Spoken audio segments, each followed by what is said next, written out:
আজকে সিন্দুক খোলা হয়েছে, কারণ হচ্ছে এই সিন্দুকের ভিতরে প্রচুর জিনিস আছে, অনেক জিনিস আছে যেগুলো প্রত্যেকদিন ব্যবহার হচ্ছে না, কিন্তু আর এই খুঁজতে খুঁজতে এই পাওয়া গেছে। এই দেখো, এটা আমি কিনে এনেছিলাম সেদিনে ছবি তোলার জন্য। এবারে সারাদিন কানগুলো ফাটাবে। আমি আগের দিনও বলেছিলাম না ছোটদি, আগের দিনও বলেছিলাম তুমি এটা কেন পরছো, কেন পরেছো? আমার কিছু নাই। এই যে জিনিসগুলো, এই শাঁকা পলা, এগুলো কিন্তু আমি সব মানে কোথাও খুঁজে পাইনি, সব এই ট্যাঙ্কির তলে ছিল। সকালবেলা আজকে স্নান টান করে প্রচুর হাইরান হচ্ছি, সকাল থেকে যা হাইরান হচ্ছি, ছাদে গিয়ে আমি সব না ওটা ছবি তুলে রাখতে হবে। না, এটা ছোট্ট পড়তো, ছোট্ট প্রিয় প্যান্ট ছিল এটা। আর এই অবস্থা, যা জিনিস ফাইল পত্র।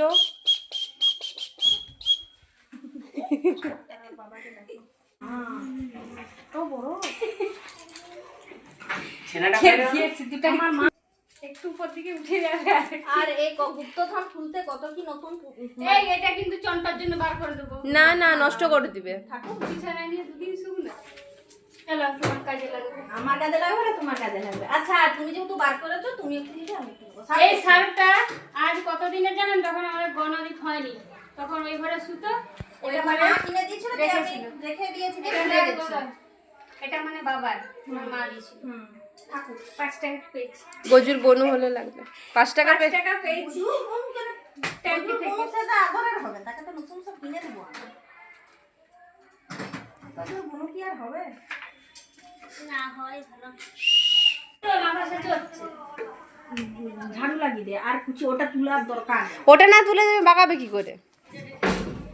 তোমার আলোচনা দরকার হবে, বার করবো। থাকবে কোথায় বলো? ধরো কি বলছো? ও উঠে আস্তে আস্তে হায়রান হয়ে যাচ্ছে। কি বলছো? প্যান্ডেল হচ্ছে?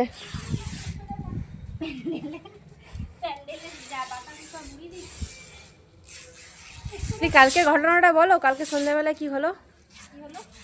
ঘটনাটা বলো সবাইকে। কি হলো? ওই যে বজ্র বিদ্যুৎ।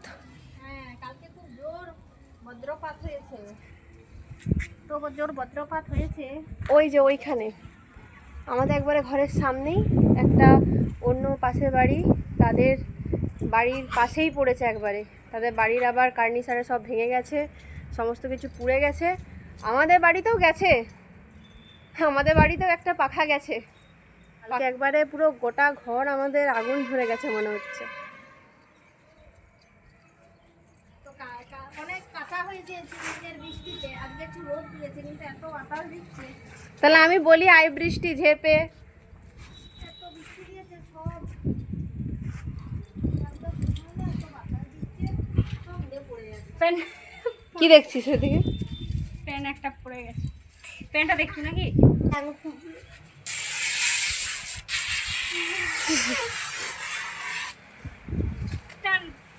যা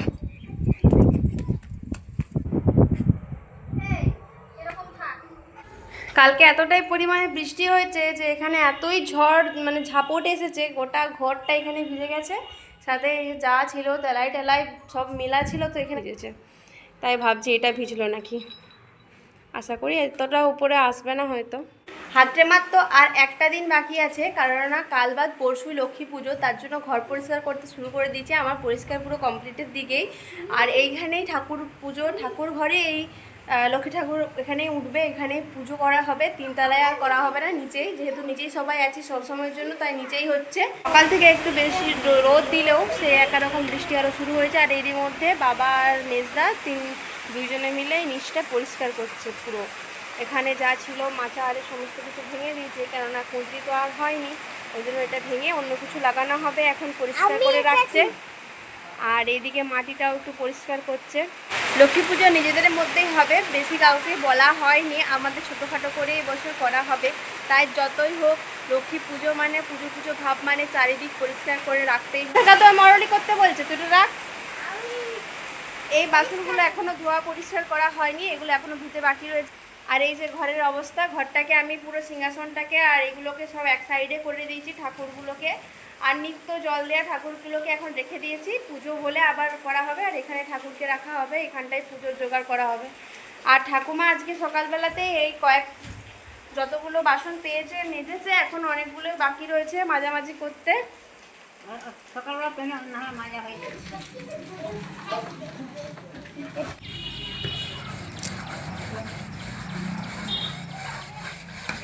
কালো হাঁড়ি, কালো জিনিস বৌদি চকচকা করছে। এই যে দেখতেই পাচ্ছেন এখানে হাঁড়ি কড়া মেজে চকচকা করে রেখেছে। আর এখানে এখন তাওয়াটা লেগেছে মাজতে। তো কালকে তো লক্ষ্মী পুজো, আপনারা সবাই জানেন, সেই জন্য আজকে নিরামিষ খেতে হবে। ওই জন্য হাঁড়ি কড়াই তাওয়া সসপ্যান যা কিছু ঘরে আছে সব পরিষ্কার চকচকা করা হচ্ছে। এমনকি ঘর দুয়ারও মুছামুছি হবে। তো আজকে সেটা করবো নি, কালকে করব।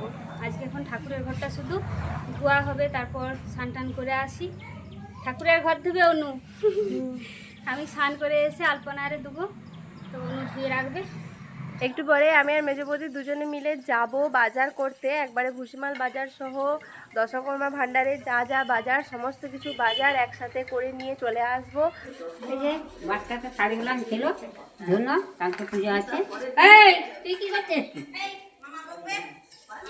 কালকে পূজার জন্য শাড়ি ধুচ্ছ? হ্যাঁ, শাড়ি ধরছি। কালকে রাতে তো এসেছে যে বড় মামা বড় মামি দুইজনে এসেছে।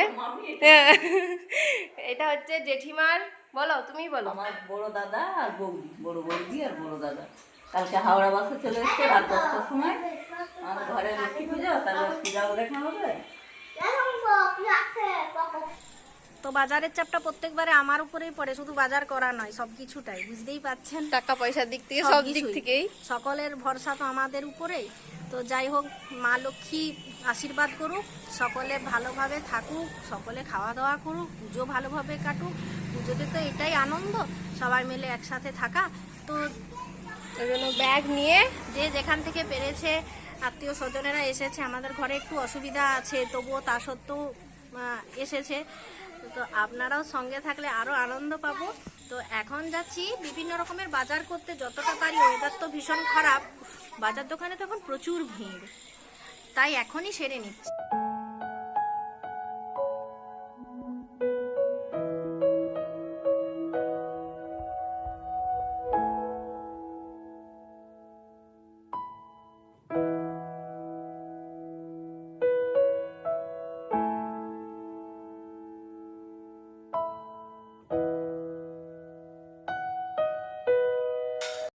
তো অষ্টমীর আগের দিন গিয়েছিলাম পুজো দিতে।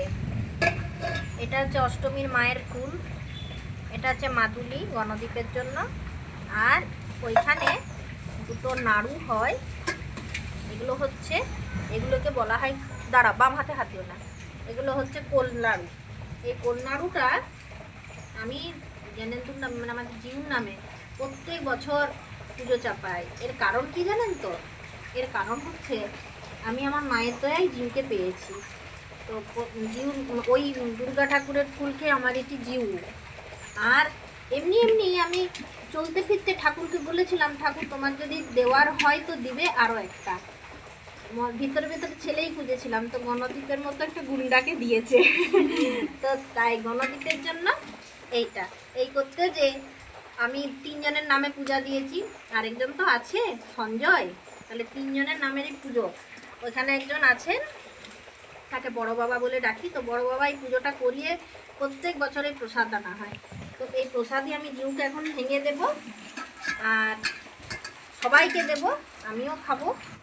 বাইরে তো একরকম বৃষ্টি হচ্ছে, আমরা তো বাজার টাজার করতে গিয়েছি, একটু আগে এলাম, এখন বাজছে বিকেল 4টা। আর এই যে স্নান টান করলাম, পুরো জলে ভিজে গিয়েছি, আর অনেক কিছু কেনাকাটা সব কমপ্লিট করে নিয়েছি। কিন্তু এরকম বৃষ্টি পড়লে আর কিছু বৃষ্টি পড়ছিল বলে ভিডিও করতে পারিনি, আপনাদেরকে দেখাতেও পারিনি।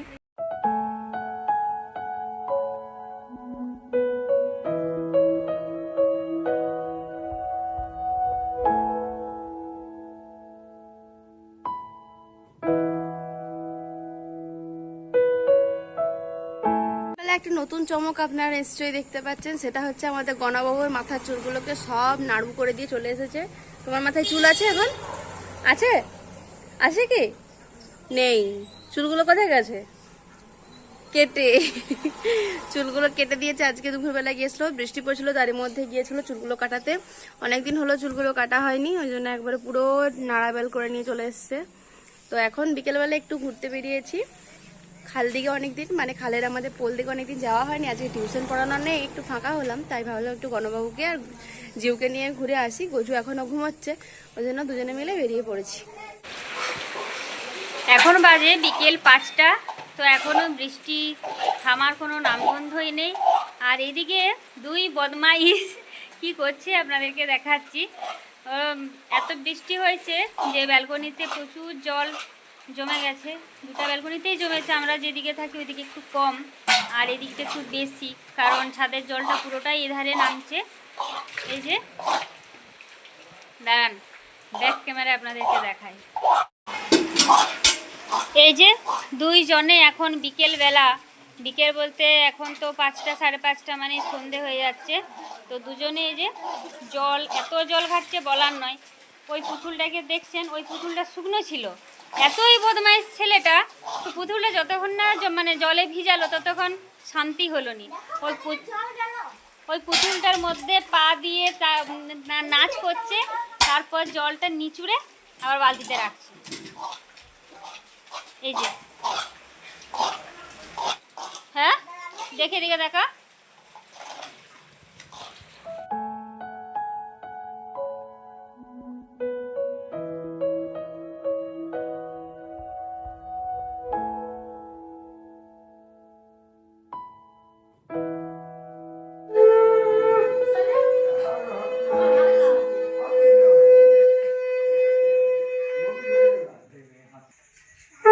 এটি ভালো হয়েছে, ছোট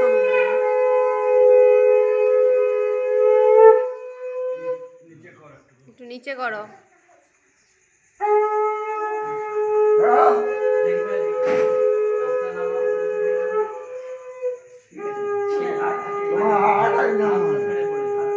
তোমার থেকে আমি বড়।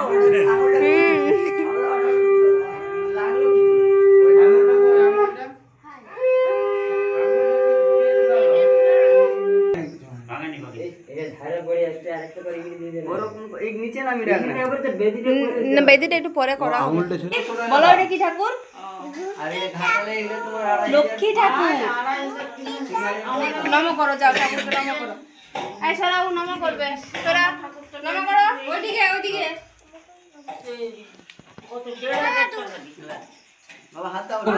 বলো। মোদের ঘরে এসেছেন মা লক্ষ্মী, সোনার দেওয়ালতে তুলি দিয়ে আঁকা হৃদয়ের আলোর আলপনায়। লক্ষ্মীর ঘরে বসে মায়েরা আঁকে লক্ষ্মীর পদচিহ্ন।